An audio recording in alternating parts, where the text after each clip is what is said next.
Hello everyone, today we're going to be doing another book review, and today's book review is the Dragon Reborn by Robert Jordan, book 3 in the Wheel of Time series. Right, so I'm going to start off to say please subscribe and like my channel, it helps me a lot. So we're going to go straight into the review, and I'm not going to give you a summary, I'm just going to get straight into it because I've just finished reading it and I've got a lot to talk about. This is going to be full of spoilers, and because I really just want to pick out some scenes that I remember.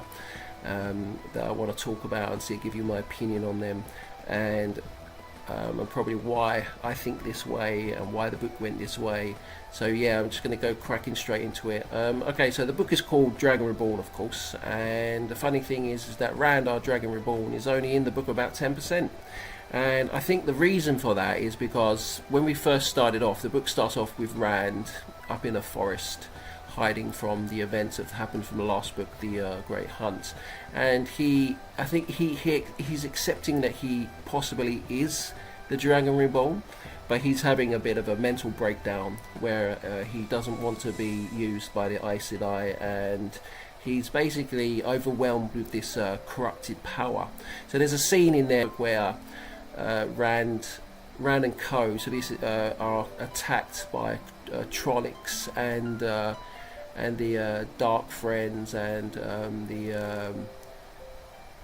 those just faceless guys, just no eyes in that, I can't remember their names, but they're attacked, and basically Perrin, Lan and the rest have to defend themselves. And when they go and find Rand is basically sitting by himself. He doesn't seem wounded, but he's just he's moping basically, and he says to Perrin and Moiraine, when Moiraine checks him for see if he has any wounds, that he wasn't helpful.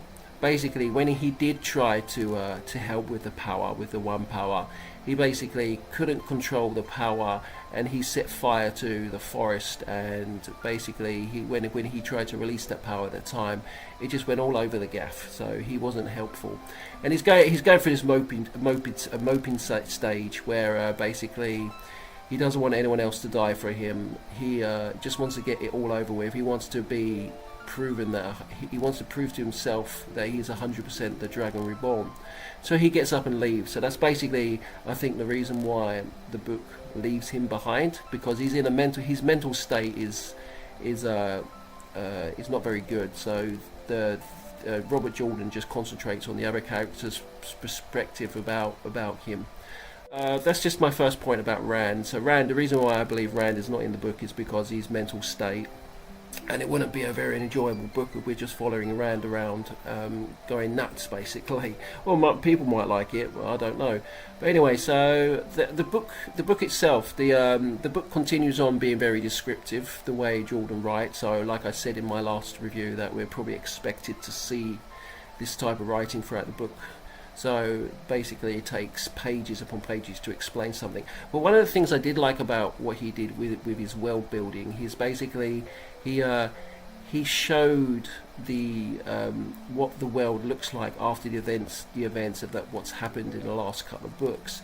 So for example, there's civil wars now, nations and kingdoms have fallen, and everyone's basically at war, and everything's just going wrong.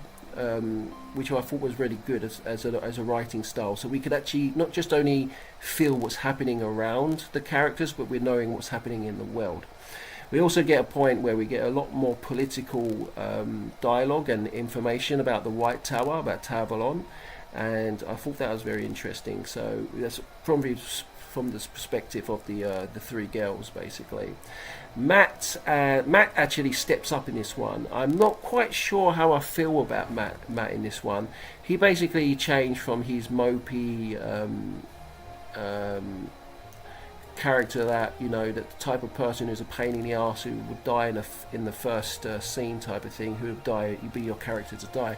But he's completely switched it. He's now that he's healed from the dagger, he's become like a reincarnated person of the king who was in charge of who was in the kingdom of their Two Rivers land, and basically he's a gambler now, and he's very good with his quarterstaff.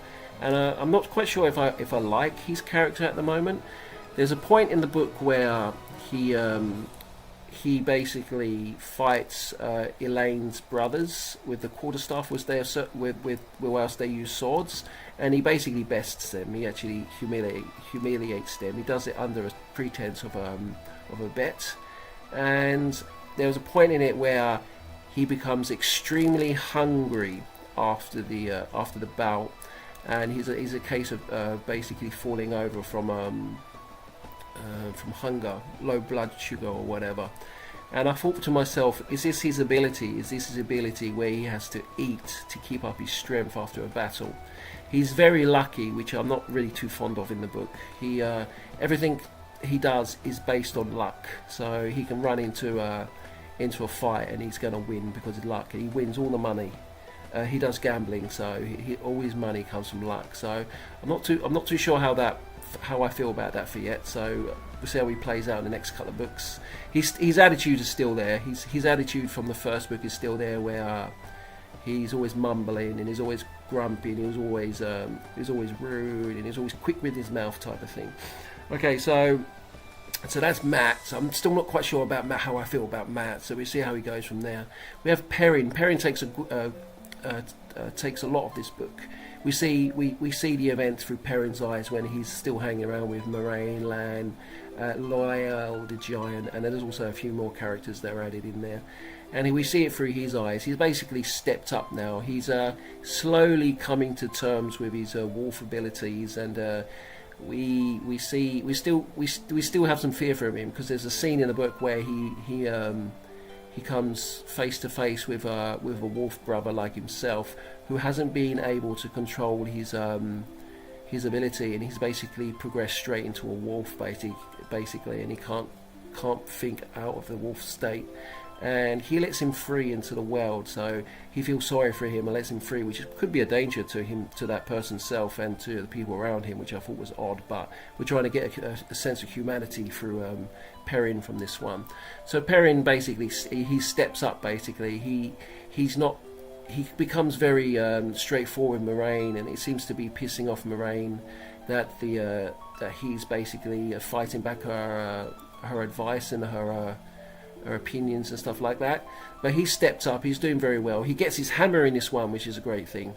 So we're going to see how he plays out his hammer, and he might have a love interest. I believe he has a bit of a love interest in this one, a new character that comes into it. So Perrin steps up. He's a bit more vocal and a bit more aggressive towards Melaine, and is always on toes with Lan. And there seems to be a point there where he was ready to deal with Lan if Moiraine wouldn't answer a certain question for him. So he is stepping up and doing quite well there. The girls in this story were quite interesting. They've come back from the last book. They came back from their attempted abduction, slavery thing from the Great Hunt, and they're whisked back into the tower, the White Tower, and brought face to face with the Imley seat, or whether it's called, the salon, and they're odd thing. They are they're the two undergirls. What are their names? Elaine and Edwin are basically raised to accepted after they've passed their tests, and their punishment is working in kitchens basically, which I thought was okay, not bad. And then they're set on a course to search out the blacker jar, a jar, and then it just takes on the story from there. So, and there's a point as these girls progress and they go out through the world under the rules of the Imley seat, that they must go and search out these blacker jar. And as they're progressing through the world, we learn that a lot of these Forsaken, I call them Dreadlords in the last book, so I apologise about that. But we learn about these Dreadlords, and they've infiltrated themselves into certain kingdoms. And I don't know if it's me, but wherever these Dreadlords are, we find out that the communities, the residents of these kingdoms are very grumpy, and they're very down, and they don't seem happy, and some of our characters get mixed up in this feeling. So I've noticed that as the girls progress through the story, through their task, through their journey, they start to become a bit bitter between each other. And I'm wondering if this is two cases. One, that they're in a location where the Dreadlords are, so they're feeling a bit of that darkness coming off them, for example. Or it also could be a case where our characters are growing and they're no longer dependent on Naive, for example. We've got Iguan, who basically is growing into her power, and I think she doesn't want to be classed as a child anymore and being seen under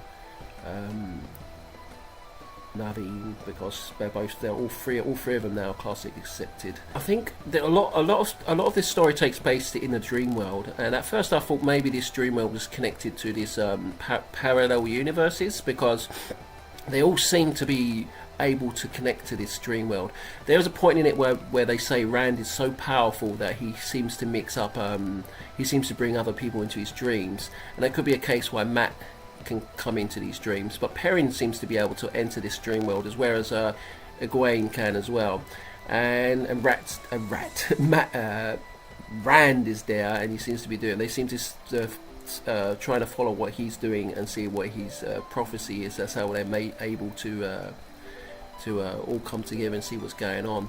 And I wonder. At first, I was wondering: is this dream world connected to this parallel universes? And so I was going on that belief until around about the end of the story, because the only way for Perrin and Egwene to come into this dream world is basically to dream, to sleep. So whereas the parallel universe, they actually took their physical body with them. So I'm not on that idea, but we'll see how the books play out. So I'm wondering if there might be a connection there to the end of the book. Thom is back, and he does take up a bit of a role here. He hangs on to Mat, so he's on Mat's journey with him, and he's helping out with his side of the story, what's basically being played out for his arc. And Thom. So Thom comes back. I'm very happy about that. I did like his character, so we see how he plays along as well, because he does seem to have like some kind of a hidden character about him that I'm very interested in. He's a ninja style ability with his knives, so I really want to see how his character comes along in future books. So the end basically brings all our characters back together like it did in the last book. So basically all our characters start off in groups, 3 groups, and then they eventually come back together. And this ending, I'm not quite sure how I feel about this ending, because it didn't make me feel how I felt at the end of the Great Hunt.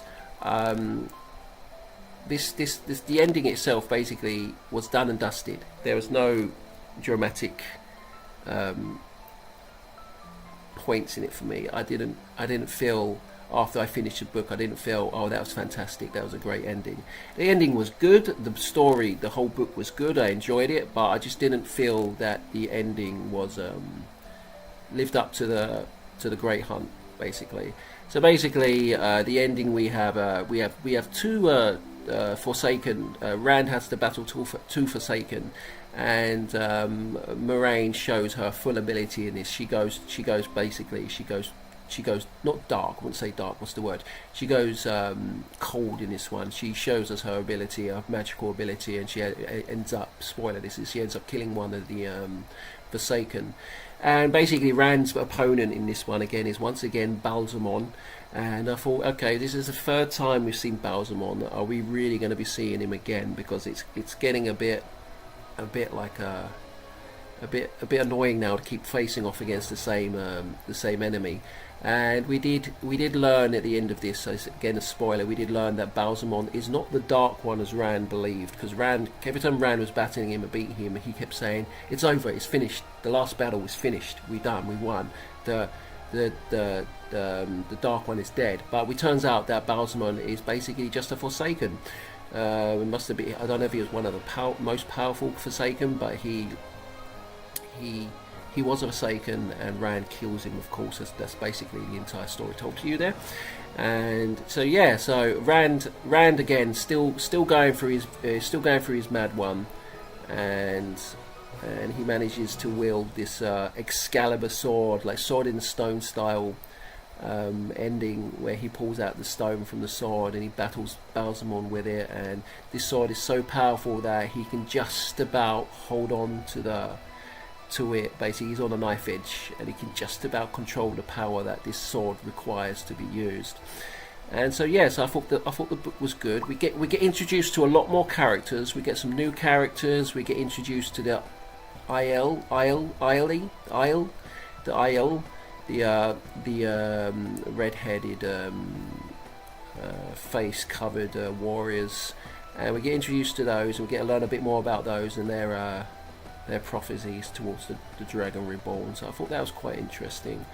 The overall book itself, I'd give it a 4 out of 5. I'm going to keep to my 4 out of 5. The ending wasn't all that. I thought we could have, I don't know how else it could have been done, but I thought it was good. The characters are much better in this one, even though we had less of Rand compared to the name of the book. I thought it was good. Our girls are all right. I wouldn't give them. I wouldn't say where they were the best, but they did all right. Overall, this book was very interesting, and again, it got me wanting to go straight into the next book. I never had any points in the book where I wanted to skip chapters, or I wanted to see another character before and stuff like that. I think everything was laid out perfectly. Every character got enough page time, and there was no favourite character in the book. In total, I would say this is not my favourite book so far. I think Eye of the World and The Great Hunt were better than this book. I wouldn't say it was bad, but just better. And so I'm hoping that book 4 basically continues the story on, of course, and it gets a bit better from that point, and we have a better ending. And I hope we don't fight Balsamon again at the end. Okay, guys, so I'm actually just waffling now. Thanks for watching. Again, I'm going to ask you to subscribe and like and share this video. And if you've got any comments you want to leave for me to make these videos a bit better than they already are, please let me know. And thanks for watching, and bye for now. If you enjoyed this review, don't forget to like the video and hit subscribe. I post regular fantasy book reviews, lore shorts, and updates on my own upcoming novel. Think ancient kingdoms, magic, betrayal? If that's your thing, you'll feel right at home here. And hey, let me know in the comments, where does the Dragon Reborn rank in your Wheel of Time journey? I'd love to hear your thoughts.